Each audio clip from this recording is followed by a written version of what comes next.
kita memberikan selamat kepada orang-orang yang mereka punya keyakinan bahwasanya Nabi Isa itu adalah anak Tuhan, maka seakan-akan kita memberikan kepada mereka ucapan selamat telah berbuat syirik kepada Allah. Semangat para generasi muda ini yang bergelora ini harus dibungkus dengan ilmu, dibangun di atas pondasi ilmu. Jadi dia inginkan perbaikan, justru dengan cara yang salah, akhirnya memunculkan kerusakan yang lebih besar dari itu. Ya benar, Allah Ta'ala Maha Pengampun. Namun jangan ini dijadikan argumentasi untuk kita berbuat kesalahan. Mereka menjaga Allah Ta'ala ketika mereka di masa muda, Allah jaga mereka ketika mereka sudah tua. Innahum fityatun amanu bi rabbihim wa zidnahum huda. Assalamualaikum warahmatullahi wabarakatuh. Innal hamdalillah nahmaduhu wa nasta'inuhu wa nastaghfiruh wa na'udzu billahi min syururi anfusina wa min sayyiati a'malina may yahdihillahu fala mudilla lahu wa may yudlil fala hadiyalah. Asyhadu an la ilaha illallah wahdahu la syarikalah wa asyhadu anna Muhammadan abduhu wa rasuluh sallallahu alaihi wasallam la nabiyya ba'da amma ba'du. Sahabat muda yang menyaksikan Ngobrol Santai bareng Ustaz dimanapun berada, alhamdulillahirabbil alamin. Pada kesempatan kali ini, di episode kita kali ini, kita sedang berada di Bukit Jira, Alahan Panjang. Masya Allah, dengan suasana yang sangat dingin ya. Suhu mencapai 17 derajat, dan tentu ini merupakan nikmat dari Allah Subhanahu wa Ta'ala tentunya. Pemirsa Ngobrol Santai bareng Ustaz dimanapun berada, pada episode kali ini, hal yang akan kita bahas yakni terkait dengan bulan Ramadan. Yang mana tentunya bulan Ramadan sebentar lagi akan datang, dan tentu banyak hal yang harus kita bahas terkait dengan bulan Ramadan ini. Dan tentunya pada kesempatan kali ini kita sudah bersama dengan guru kita yakni Buya Muhammad Al-Fisham Al-CMA Hafizallahu Ta'ala. Assalamualaikum ya. Waalaikumsalam. Masya Allah. Gimana kabar biasa ya? Alhamdulillah. Luar biasa ya, dingin ya. Luar biasa, aduh. Dingin sekali. Dingin sekali. Dan pemirsa Ngobrol Santai bareng Ustaz dimanapun berada, ketika kita mendengar kata-kata Ramadan, tentu hal yang sangat pikiran kita terbesit adalah terkait dengan berpuasa, kemudian sholat tarawih, menahan haus dan lapar, yang tentu secara fisik perlu untuk kita persiapkan dalam menempuh bulan Ramadan ini. Nah, tapi sebenarnya esensi dari bulan Ramadan ini apa sih? Apakah ibadah zahir yang kita laksanakan itu hanya sebatas rutinitas kita di bulan Ramadan, atau adakah hal lain yang lebih penting tentunya yang harus kita capai dalam bulan Ramadan? Dan seandainya ada, bagaimana sih cara kita untuk menggapainya? Dan tentunya kali ini banyak hal yang akan kita tanyakan pada Buya kita. Namun kita awali nih Buya, yang ingin Anda tanyakan yakni terkait dengan persiapan menuju Ramadan nih Buya. Kadang kan ibaratkan perang nih Buya. Iya. Ibaratkan perang, persiapan fisik dan mental itu perlu ya. Iya. Nah, ketika kita masuk bulan Ramadan ini, apakah sama dengan halnya dengan itu ya? Banyak persiapan yang harus kita siapkan atau bagaimana Bu ya? Ya, alhamdulillah rabbil alamin. Wassalatu wassalamu ala asyrafil anbiya wal mursalin wa ala alihi wa sahbihi ajmain. Amma ba'd. Ramadan adalah bulan yang mulia di mana Allah Subhanahu wa taala mewajibkan bagi kita untuk puasa, dan puasa bulan Ramadan adalah merupakan rukun dari rukun-rukun Islam. Puasa bulan Ramadan ataupun puasa itu sendiri, dia lebih banyak kepada pelatihan jiwa, lebih dominan ketimbang daripada fisik. Karena puasa itu sebenarnya nggak ngapa-ngapain dari istilahnya. Tidak makan, tidak minum kan? Nah. Tapi kesiapan mental ini yang lebih. Karena hakikat dari puasa itu bukan hanya menahan diri dari makan dan minum. Sebagaimana kata Umar bin Khattab, "Laisa siyam 'anit ta'ami wasyarabi fahasb." Bukanlah puasa itu dari makan dan minum saja. Jadi menahan diri dari makan dan minum saja. Walakin 'anil kadhibi wal batili wal lagwi wal halif. Akan tetapi puasa itu berpuasa dari kebohongan, berpuasa dari kebatilan, berpuasa dari kesia-siaan, berpuasa dari sumpah. Nah, itu adalah puasa yang sebenarnya. Sehingga Jabir bin Abdullah dia mengatakan, "Idza sumt falyasum sam'uka wa basaruka wa lisanika 'anil kadhibi wal ma'athim." Jika seandainya engkau berpuasa, juga hendaklah pendengaranmu, penglihatanmu, lidahmu juga berpuasa dari kebohongan dan dosa-dosa. Telinga berpuasa mendengar dosa, mata berpuasa melihat hal-hal yang haram, lidah berpuasa dari kebohongan. Adapun fisik, sebatas dia mampu untuk menahan dan memiliki kesehatan. Karena orang yang dituntut untuk berpuasa itu adalah orang yang sehat badannya. Dengan artian mampu untuk berpuasa. Adapun kekekaran seperti orang pergi berjihad misalkan, Nabi SAW mengatakan, "Laisa syadid bis-sur'ah." Bukanlah perkasa itu dengan mampu bergulat. Wa innam syadid alladhi yumsiku nafsahu 'inda al-ghadab. Yaitu orang yang mampu menahan dirinya ketika dia marah. Itu orang yang kuat. Nah, ketika berpuasa kita juga tidak boleh marah-marah. Idza kana yaumu shaumi ahadikum fala yarfuth wala yaskhab wala yajhal wa in syatamahu ahadun aw qatalahu falyaqul inni sha'im. Apabila pada hari seorang di antaramu berpuasa, janganlah dia marah-marah, janganlah dia berteriak-teriak, jangan dia berbuat jahil. Apabila ada orang yang mencelanya dan ada orang yang mengajaknya berkelahi, dia katakan, "Aku ini ada orang yang berpuasa." Nah, jadi kalau kita lihat memang butuh persiapan, tapi persiapan mental kita. Mental. Itu lebih dominan ketimbang daripada fisik. Fisik ya. Kalau seandainya haji beda, haji fisik, mental, harta. Itu kurang lebih. Baik, Masya Allah. Ada salah satu artikel yang ana baca nih ya dari laman muslim.or.id, bahwasanya Abu Bakar Al-Warraq Al-Balkhi rahimahullah mengatakan yang artinya Rajab adalah bulan untuk menanam, Sya'ban adalah bulan untuk mengairi, dan Ramadan adalah bulan untuk memanen. Nah, maksud dari perkataan ini apa nih, Bu? Iya, ini ulama begitu memberikan perhatian kepada bulan Ramadan. Mereka mengibaratkan bahwa satu tahun itu bagaikan pohon. Nah, bulan Rajab adalah mulai persiapan. Persiapan untuk menghadapi bulan Ramadan. Sebagian ulama ada yang berdoa 6 bulan sebelum datang Ramadan, mereka sudah berdoa. 6 bulan ya? Iya. Mereka berdoa, "Ya Allah, sampaikan kami kepada bulan Ramadan. Kemudian serahkan kepada kami bulan Ramadan, dan terimalah dari kami bulan Ramadan." Nah, jadi bulan Rajab itu adalah persiapan. Sebagaimana orang yang bercocok tanam, persiapan, kemudian dia menanam.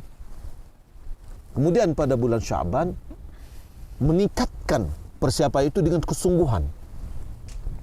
Maka Nabi SAW melaksanakan puasa. Dan puasa pada bulan Sya'ban itu juga sebagian dari ulama menilai atau memandang bahwasanya itu adalah bagian pemantapan persiapan untuk berpuasa Ramadan. Dia ibarat dari solat sunat qabliyah.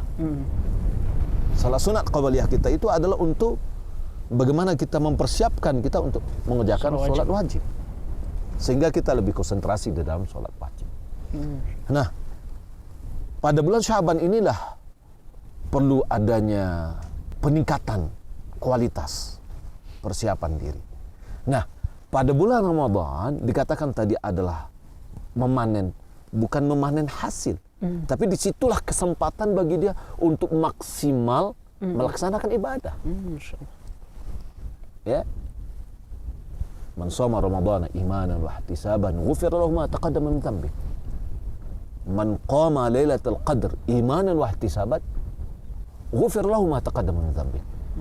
Jadi betul-betul kita terlatih pada bulan Ramadan. Betul-betul kita bisa memaksimalkan diri kita beribadah pada bulan Ramadan. Jadi ada persiapan. Ya. Makanya di antara doa dari ulama salaf dahulu, serahkanlah Ramadan itu kepada kami. Yani apa? Yani betul-betul berikan kepada kami taufik untuk bisa beribadah semaksimal mungkin. Masya Allah. Karena ibadah pada bulan Ramadan dilipat gandakan pahalanya. Masya Allah. Nah, jadi itulah kurang lebih makna dari perkataan ulama tersebut. Masya Allah. Masya Allah. Juga ada hadisnya ya dari Abu Hurairah radhiyallahu anhu bahwa Rasulullah SAW bersabda yang artinya apabila Ramadan tiba, pintu surga itu dibuka ya. Iya. Pintu neraka ditutup dan setan dibelenggu, hadis riwayat Bukhari. Nah, maksud dibelenggunya syaitan itu ya di bulan Ramadan ini, apakah imbasnya kepada tidak adanya maksiat nanti ya ketika bulan Ramadan? Atau bagaimana ya penjelasannya? Ada dalam riwayat yang lain dikatakan bukan syaitan tapi marad syaitan. Yani kalau bisa dikatakan pemimpin syaitannya. Gembongnya ya. Gembongnya setan. Nah. Ya itu yang diikat. Tapi anak buahnya dibiarkan. Tetap ya. Nah, tetap. Kemudian ada lagi mengatakan bahwasanya secara zahirnya syaitan itu dibelenggu. Tapi kenapa kok masih ada aja maksiat? Nah ini ya. Nah, ada maksiat karena dari jiwa manusia. Inna nafsa la'ammaratun bisu. Sesungguhnya jiwa itu yakni ammar. Dia penuh dengan ketertarikannya kepada yang jelek. Dan ada qarin. Ya, qarin yang selalu menggoda kita. Nah, jadi pintu-pintu surga dibuka. Nah. Pintu-pintu api neraka ditutup. Syaitan dibelenggu. Artinya apa? Betul-betul kesempatan ibadah kita ini sangat punya potensi, berpeluang besar. Nah. Ya, kenapa? Dorongan untuk kebaikan banyak, peluang untuk melakukan dosa diperkecil. Oleh karena itu Nabi SAW mengatakan, Ya baghiyal khairi aqbil. Wahai orang-orang yang menginginkan kebaikan, datanglah. Wa ya baghiyal syarri aqsir. Wahai yang ingin melakukan keburukan, berhenti. Karena tidak ada lagi peluang gitulah. Nah, ini subhanallah, ini adalah kesempatan bagi kita untuk beribadah. Semoga Allah Subhanahu wa taala memberikan taufik kepada kita di dalam kita beribadah pada bulan Ramadan yang akan datang. Semoga bisa maksimalkan nanti. Amin. Nah, ya. Ini mungkin salah satu pertanyaan terkait dengan sebelum Ramadan masuk nih ya, atau detik-detik sebelum satu Ramadan. Ya. Nah, terkadang kan banyak kita lihat bahwasanya tidak hanya di daerah kita atau mungkin di daerah lain ada satu tradisi penyucian jiwa ya. Mensucikan jiwa dengan cara mungkin mandi di sungai atau menggunakan jeruk purut dan semacamnya gitu ya. Yang pada akhir-akhir ini pun tradisi ini bergeser kepada hal-hal yang bersifat hiburan gitu ya, seperti panjat pinang dan lain-lainnya. Nah, bagaimana sih Buya tanggapan syariat kita atau pandangan syariat kita terhadap tradisi ini dalam yang katanya ini menyambut bulan Ramadan, semarak menyambut bulan Ramadan gitu ya. Kegembiraan kita datang bulan Ramadan. Nabi juga memberikan kepada para sahabat. Dalam riwayat hadis Nabi SAW mengatakan, Atakum Ramadan Syahrul Mubarak Faradallahu alaikum siyamah. Telah datang kepada kalian bulan Ramadan, bulan yang penuh berkah. Allah telah mewajibkan kepada kalian pelaksanaan puasanya. Itu adalah memberikan kabar gembira oleh Nabi kepada para sahabat. Karena adanya potensi kita untuk beribadah berlipat ganda. Tapi tidak seperti apa yang dilakukan oleh kebanyakan orang saat ini. Ada orang yang melakukan pensucian jiwa sebagaimana disebutkan tadi, dengan ada di kampung kita bernama istilah berlimau. mandi di apa? Lubuk, mandi di lubuk, mandi di sungai, dan sangat banyak juga di sana mandinya campur aduk perempuan laki-laki. Kita mau masuk bulan Ramadan, lalu kita berbuat maksiat. Ini adalah kontradiksi. Ya, seharusnya ketika kita ingin masuk itu kepada bulan Ramadan atau ke musim-musim ketaatan, itu hendaklah kita banyak beristighfar, menghisap diri kau ya. menghisap diri, yakni menghitung-hitung diri. Makanya oleh karena itu pada bulan Ramadan, pada bulan Sya'ban, Nabi memperbanyak ibadahnya puasa, Masya Allah. ya, dalam rangka untuk persiapan datang Ramadan. Nah, jadi fenomena yang sekarang terkadang dikaitkan dengan budaya, dikaitkan dengan adat istiadat. Sekarang ini dikaitkan dengan agama. Tidak ada satupun buku fikih yang di dalam mandi ada mandi wajib, ada mandi sunat. Mandi wajib apabila ada penyebabnya. Mandi sunat ada juga penyebabnya, tapi unsurnya adalah sunat. Itu tidak ada sebelum masuknya bulan Ramadan. Disunatkan mandi, nggak ada sama sekali. Ya. Nah, maka oleh karena itu tentu ini harus kita hati-hati. Nah, Ya, kita ajak kaum muslimin, kita ingin masuk ke dalam bulan yang penuh berkah, penuh mulia, bulan suci. Hendaklah kita betul-betul bisa menjauhkan diri kita dari segala bentuk maksiat. Apakah maksiat dalam berbuat dosa dan kepada Allah, atau melakukan sebuah ibadah yang tidak ada dasar dari agama ini, maka itu juga adalah bagian dari maksiat. nah. Wallahu a'lam. Masya Allah. Jadi tentu jangan hanya satu hari saja kita mempersiapkan ya, sebagaimana tradisi. Iya. Dan malahan di tempat yang lain ada namanya pacu sampan, pacu jalur. Akibatnya apa? 1 minggu awal dari Ramadan tuh Capek. sakit-sakit badannya gitu ya, karena mendayung. Ya. Nah, ini akan berakibat hal yang tidak baik. Nah, masih terkait dengan awal Ramadan ya Bu ya. Sudah lumrah mungkin ya pemirsa rahmati Allah SWT dimanapun berada di negara kita di Indonesia, terkadang antar ormas maupun pemerintah itu penetapan 1 Ramadannya kadang sama, kadang tidak begitu Ustaz. Nah, sikap kita sebagai kaum muslimin dalam menyikapi hal ini bagaimana Ustaz? Seandainya ada perbedaan jatuhnya 1 Ramadan, apakah ini hal yang biasa atau bagaimana nih Ustaz? Ya. Nabi kita Muhammad SAW telah menentukan bagaimana cara kita masuk ke dalam Ramadan. Kata Nabi, sumu li ru'yatihi wa aftiru li ru'yatihi, fa in ghumiya 'alaikum fa akmilu iddah. Puasalah karena melihatnya, berbukalah karena melihatnya. Apabila ada awan atau tidak kelihatan, maka sempurnakan bilangan. Alhamdulillah pemerintah kita, tentu melalui di sini adalah Kemenak,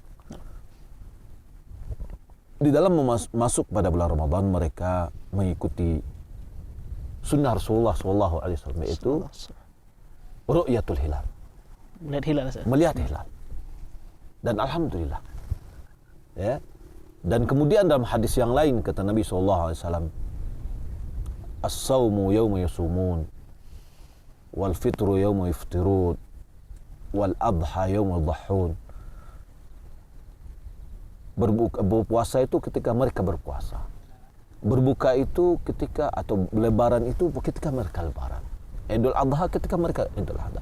Ini menunjukkan bahwa isyarat kita itu bareng-bareng, bersama-sama. Nah, tentu di sini ada bersama dengan pemerintah. Karena ini adalah untuk kemaslahatan umum. Nah, maka oleh karena itu kita mengikuti apa yang ditetapkan oleh pemerintah. Tayyib, Masya Allah. Jadi nggak perlu bingung lagi nih. Nggak perlu bingung lagi ya. Kita tetapkan itu adalah bagian dari bentuk ketaatan kita. Masya Allah, Masya Allah. Tapi ya, mungkin ini pertanyaan terakhir ya. Iya. Ini Pertanyaan juga terakhir. dingin juga nih. Masya Allah, luar biasa. Pertanyaan terakhir ini terkait dengan apa nih, Bu? Istiqomah di dalam bulan Ramadan, Bu. Terkadang fenomena yang mungkin sering kita lihat bahwasanya ketika awal Ramadan semuanya semangat untuk tarawih gitu ya. 10 saf penuh gitu. Berangsur ke 15 Ramadan kurang setengah, kemudian sampai akhir Ramadan hanya 2 saf gitu ya. Kemudian juga terkait dengan membaca Al-Qur'an, di awal Ramadan kita membaca Al-Qur'an sampai sehari pun mungkin sanggup 5 juz gitu ya. Namun di akhir Ramadan kadang hanya 1-2 surat begitu ya. Nah, bagaimana kiat untuk istiqomah selama bulan Ramadan ini Bu ya? Selalu untuk semangat. Terkadang kan kita ini ada merasa malas atau bagaimanapun mungkin ada lelah begitu Bu ya. Mohon tipsnya Bu ya. Ya, yang pertama kita ikhlaskan niat kita dan beribadah kepada Allah, bahwasanya kita mencari keridhaan Allah Subhanahu wa taala. Yang kedua, lakukan semampu kita. Dan khusus pada bulan Ramadan memang perlu ada peningkatan. Apalagi pada 10 hari terakhir. Aisyah mengatakan, Nabi apabila sudah masuk bulan 10 hari terakhir, beliau bersungguh-sungguh apa yang tidak beliau lakukan pada waktu yang lain. Ya, maka oleh karena itu Nabi juga mengatakan al-amalu khawatim, amalan itu tergantung kepada penutupnya. Maka semakin mendekat kepada penghujung hendaklah semakin lebih baik. Semakin semangat seharusnya. Lebih semakin apalagi 10 hari terakhir. Di situ ada satu malam yang lebih baik dari 1000 bulan. Ya, malam Lailatul Qadar. Jadi kiat-kiatnya tadi lakukan bersemangat terus, artinya ikhlaskan Allah, kemudian harapan kita untuk mendapatkan pahala, kesempatan pada bulan Ramadan ini berlipat ganda pahala kita, maka oleh karena itu kita tingkatkan juga amal kita. Kemudian kita mencari kawan-kawan, lingkungan kita, atau tempat masjid yang bisa membawa kita kepada lingkungan yang lebih bersemangat. Kemudian menambah ilmu kita, membaca tentang keutamaan bulan Ramadan, dan itu akan bisa menambah istiqamah kita insyaallah taala. Barakallahu fikum ya, atas hayakumullah. ilmu yang telah Allah disampaikan pada kesempatan kali ini. Pemirsa Ngobrol Santai bareng Ustaz dimanapun berada. Demikian episode kita pada kali ini. Mudah-mudahan apa yang telah disampaikan oleh guru kita Buya Muhammad Al-Fisham Al-CMA hafizallahu ta'ala bisa menjadi bekal spesial kita untuk memasuki bulan Ramadan.